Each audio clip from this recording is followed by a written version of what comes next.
Uganda के भीड़ भाड़ वाले और एक गरीब स्लम कटवे के दिल में एक जिंदा दिल छोटी लड़की फियोना मुतेसी रहती थी। फियोना केवल 10 साल की थी और अपने छोटे भाई ब्रायन के साथ कटवे की कठोर गलियों में अपनी मां नकू की मदद करने के लिए कड़ी मेहनत करती थी। उनके दिन सड़क किनारे मक्का बेचने में बीतते थे, जहां मक्के की खुशबू धूल और पसीने के साथ मिलकर शहर की हलचल भरी सड़कों का हिस्सा बन जाती थी। कटवे में जीवन कठिन था। फियोना के पिता की मृत्यु तब हो गई थी जब वह बहुत छोटी थी और नकू को फियोना, ब्रायन और उनकी बड़ी बहन नाइट को अकेले ही पालना पड़ा। पिता के बिना और कोई संपत्ति न होने के कारण मुतेसी परिवार दिन ब दिन जीता था। अक्सर भूखे पेट सोने को मजबूर होता और सुबह उसी भूख के दर्द के साथ जागता। नकू अमीर परिवारों के लिए कपड़े धोने का काम करती थी, लेकिन यह कभी भी पर्याप्त नहीं होता था। एक दिन जब फियोना ने अपना मक्का बेच दिया तो उसने देखा कि ब्रायन कहीं चला गया है। अपना टोकरी छोड़कर नाराज होकर उसने उसे ढूंढने का फैसला किया। झोपड़ियों और गलियों के भूल भुलैया में उसे खोजते हुए वह अंततः एक छोटे जर्जर सामुदायिक केंद्र के बाहर पहुंची। अंदर उसे बच्चों की उत्साहित आवाजें सुनाई दी और दरवाजे की दरार से उसने देखा कि ब्रायन अन्य बच्चों के बीच बैठा हुआ है, ध्यान से एक खेल देख रहा है जिसे उसने पहले कभी नहीं देखा था। वह आदमी जो खेल को समझा रहा था रॉबर्ट कटेंडे था, जो एक फुटबॉल कोच था और उसने कटवे के बच्चों को सड़कों से दूर रखने के लिए एक शतरंज कार्यक्रम शुरू किया था। यद्यपि वह एक इंजीनियर था, लेकिन ऊंचे पदों पर किसी के साथ संबंध न होने के कारण उसे स्थिर काम नहीं मिला। उसने कोचिंग की ओर रुख किया ताकि वह अपने समुदाय में बदलाव ला सके, यह मानते हुए कि खेल और खासकर शतरंज इन बच्चों को बेहतर भविष्य की दिशा में ले जा सकते हैं। फियोना की जिज्ञासा बढ़ गई। वह धीरे धीरे अंदर आई। रॉबर्ट ने उसे देखा और मुस्कुराते हुए उसे अंदर आने के लिए आमंत्रित किया। कमरे के अंदर के बच्चों ने उसकी फटी पुरानी कपड़ों और धूल से सने पैरों को देखा। एक लड़के ने उसकी झिझक को देखकर टिप्पणी की कि वह कचरे के ढेर से आई लगती है। गुस्से से फियोना के भीतर एक आग भड़क उठी और उसने लड़के को नीचे गिरा दिया। उसकी मुट्ठियां तेजी से चलने लगीं। रॉबर्ट ने जल्दी से हस्तक्षेप किया और दोनों को अलग किया। फियोना को डांटने के बजाय उसने उसकी जुनून भरी भावना की सराहना की। उसने उसे एक जग में दलिया दिया और जब वह खा रही थी तो उसने उसे शतरंज के नियम समझाए। यह खेल, उसने कहा, एक युद्ध की तरह है। हर चाल एक लड़ाई का कदम है, अपने राजा की रक्षा करने और अपने प्रतिद्वंद्वी के राजा को पकड़ने की कोशिश करने का। यह केवल ताकत की बात नहीं बल्कि रणनीति की बात है। फियोना खेल में बंध गई। वह अगले दिन और उसके बाद के दिनों में भी लौटती रही। यह तय कर लिया कि वह शतरंज के हर पहलू को सीख लेगी। रॉबर्ट ने उसे अपनी एक बेहतरीन छात्रा ग्लोरिया के साथ जोड़ा, जिसने उसे शतरंज के मूल सिद्धांत सिखाने शुरू किए। भले ही फियोना ने कभी स्कूल नहीं देखा था और पढ़ नहीं सकती थी, लेकिन उसने खेल की जटिलताओं को जल्दी ही समझ लिया और यह देखकर रॉबर्ट भी चौंक गया। रात में वह और ब्रायन घर के बाहर मिट्टी में खींचे गए अस्थायी शतरंज बोर्ड पर अभ्यास करते थे, जिसमें बोतल के ढक्कन मोहरों के रूप में इस्तेमाल किए जाते थे। शुरुआत में ब्रायन से हारने पर फियोना को निराशा होती थी, लेकिन उसने हार नहीं मानी। उसका संकल्प हर खेल के साथ बढ़ता गया और जल्द ही उसने न केवल ब्रायन को हराना शुरू किया, बल्कि रॉबर्ट की कक्षा के बड़े लड़कों को भी हराने लगी। रॉबर्ट ने फियोना में कुछ असाधारण देखा। उसकी चालें रचनात्मक और अप्रत्याशित होती थीं, अक्सर खुद रॉबर्ट को भी चौंका देती थी। एक दिन जब फियोना ने एक विशेष रूप से प्रभावशाली चाल खेली तो रॉबर्ट ने उससे पूछा कि उसने यह कहां सीखा। फियोना ने कंधे उचकाते हुए कहा कि उसने खुद ही समझ लिया। उसने समझाया कि चूंकि वह उन किताबों को पढ़ नहीं सकती थी जो रॉबर्ट ने दूसरों को दी थीं, इसलिए उसे अपनी प्रवृत्ति और कल्पना पर निर्भर करना पड़ा। उसकी प्राकृतिक प्रतिभा से प्रभावित होकर रॉबर्ट ने उसकी क्षमता को और विकसित करना शुरू कर दिया, उसे अतिरिक्त पाठ दिए और उसे और भी गहराई से सोचने के लिए प्रेरित किया।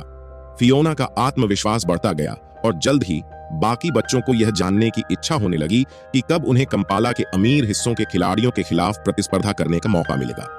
अपने छात्रों को वह अवसर देने के लिए रॉबर्ट ने युगांडा शतरंज महासंघ के अध्यक्ष इनोच बरुम्बा से संपर्क किया और अपने पायनियर्स, जैसा कि वह उन्हें कहते थे, को फादर ग्रिम्स जूनियर शतरंज टूर्नामेंट में प्रतिस्पर्धा करने की अनुमति देने का अनुरोध किया। बरुम्बा संदेह में थे।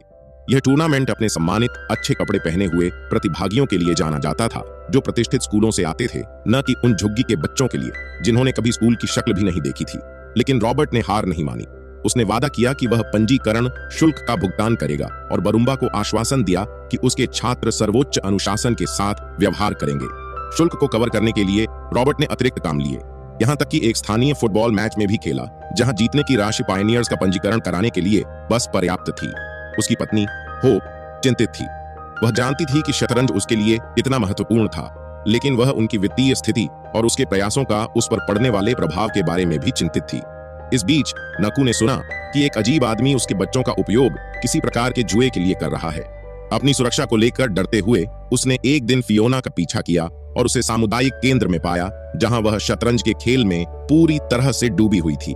उसने चुपचाप देखा कि कैसे फियोना ने रॉबर्ट की कक्षा के मौजूदा चैंपियन को हराया और खुद चैंपियन बन गई। नकू गुस्से में कमरे में आई, फियोना और ब्रायन को खींचते हुए बाहर ले गई और रॉबर्ट को चेतावनी दी कि वह उसके बच्चों से दूर रहे। लेकिन रॉबर्ट ने हार नहीं मानी। अगले दिन वह नकू के घर गया और उसे समझाया कि शतरंज फियोना और ब्रायन के लिए उन अवसरों को ला सकता है जो उनके पहुंच से बाहर थे। उसने वादा किया कि अगर वे टूर्नामेंट में अच्छा प्रदर्शन करते हैं तो वे बेहतर स्कूलों में छात्रवृत्ति जीत सकते हैं। बहुत समझाने के बाद नकू ने उन्हें जाने की अनुमति दे दी। टूर्नामेंट के दिन फियोना और बाकी पायनियर्स नर्वस थे। जब वे प्रतिष्ठित किंग्स कॉलेज पहुंचे, जो कटवे की भीड़-भाड़ वाली गलियों से एक दुनिया दूर था, भव्य इमारतें और सुव्यवस्थित लॉन उन्हें भयभीत कर रहे थे और उस रात वे मुलायम गद्दों पर सो नहीं सके। इसके बजाय वे एक साथ फर्श पर बैठे हुए थे, अपने दोस्तों की निकटता से सांत्वना पाते हुए। अगली सुबह टूर्नामेंट शुरू हुआ। फियोना खुद को एक अमीर स्कूल के शीर्ष खिलाड़ियों में से एक के खिलाफ पाती है। दबाव जबरदस्त था, लेकिन रॉबर्ट के शब्द उसके दिमाग में गूंजते रहे। ये बच्चे मजे के लिए खेलते हैं, लेकिन तुम अपने भविष्य के लिए खेलती हो। इस सोच ने उसकी नसों को स्थिर कर दिया और उसने खेल पर अपनी पूरी एकाग्रता लगा दी। चाल दर चाल उसने अपने प्रतिद्वंद्वी को मात दी। मैच जीतते हुए टूर्नामेंट में आगे बढ़ गई। अंतिम दौर तक फियोना का सामना उस समय के चैंपियन से हुआ जो अपने आत्मविश्वास और अहंकार में पला बढ़ा था। खेल बेहद तीव्र था। कमरे में केवल शतरंज के मोहरों की धीमी आवाज ही गूंज रही थी। अंततः एक शानदार चाल के साथ, जिसने दर्शकों को चकित कर दिया, फियोना ने उसे मात दे दी और टूर्नामेंट जीत लिया। उसे स्वर्ण पदक से सम्मानित किया गया और पहली बार उसने ऐसी गर्व और उपलब्धि का अनुभव किया जो महज जीवित रहने से कहीं बढ़कर था। कटवे लौटने पर फियोना का हीरो की तरह स्वागत किया गया। समुदाय ने उसे एक नायक की तरह अपनाया और यहाँ तक कि नकू भी यह समझने लगी कि शतरंज सिर्फ एक खेल नहीं, बल्कि एक बेहतर जीवन की ओर जाने वाला मार्ग था। फियोना ने रॉबर्ट के साथ अपनी प्रशिक्षण जारी रखी और जल्द ही स्थानीय टूर्नामेंटों में उसकी सफलता ने राष्ट्रीय शतरंज समुदाय का ध्यान आकर्षित किया। उसे सूडान में होने वाले अफ्रीकी जूनियर शतरंज चैंपियनशिप में युगांडा का प्रतिनिधित्व करने के लिए आमंत्रित किया गया। यह यात्रा उसका पहला विमान सफर था और यह अनुभव उसके लिए रोमांचक और डरावना दोनों था। सूडान में फियोना का मुकाबला महाद्वीप के सर्वश्रेष्ठ युवा खिलाड़ियों से हुआ। प्रतिस्पर्धा कड़ी थी, लेकिन उसने अपने प्रदर्शन से सभी को प्रभावित किया, अंतिम मैच तक पहुंचते हुए। लेकिन जैसे जैसे टूर्नामेंट आगे बढ़ा, फियोना का आत्मविश्वास डगमगाने लगा। अपने देश का प्रतिनिधित्व करने का दबाव और उस पर रखी गई अपेक्षाएं उसे भारी लगने लगीं। अंतिम मैच के दौरान फियोना जल्दबाजी में चालें चलने लगी। खुद को साबित करने की कोशिश में बहुत अधिक दबाव महसूस कर रही थी। उसका प्रतिद्वंद्वी, जो कि केन्या से एक अनुभवी खिलाड़ी था, उसकी गलतियों का फायदा उठाते हुए उसे हरा दिया। फियोना हताश हो गई। खुद को असफल महसूस करते हुए यह सोचने लगी कि उसने सबको निराश कर दिया है। कटवे लौटने पर वह निराशा के भाव से उबर नहीं पाई। उसने शतरंज की प्रैक्टिस में जाना बंद कर दिया और अपनी मां और भाई बहनों की मदद पर ध्यान केंद्रित करने का फैसला किया। रॉबर्ट ने उसे प्रोत्साहित करने की कोशिश की, उसे याद दिलाया कि सबसे बड़े खिलाड़ी भी कभी-कभी हारते हैं। लेकिन फियोना इतनी हताश थी कि उसकी बात नहीं सुन पाई।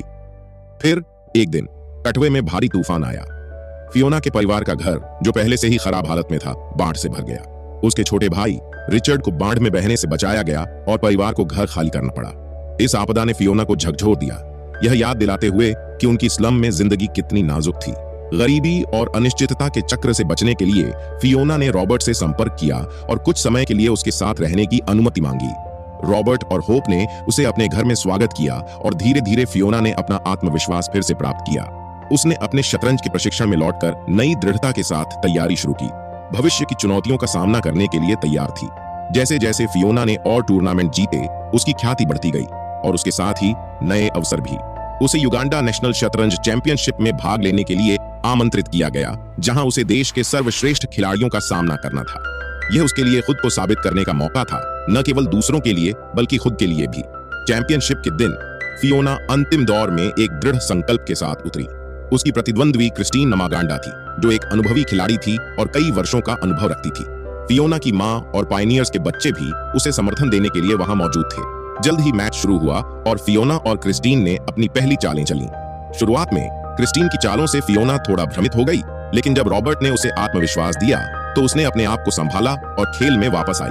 उसने कुछ चालें चली, जिससे क्रिस्टीन चारों ओर से फंस गई। आखिरकार उसने क्रिस्टीन को मेट कर दिया।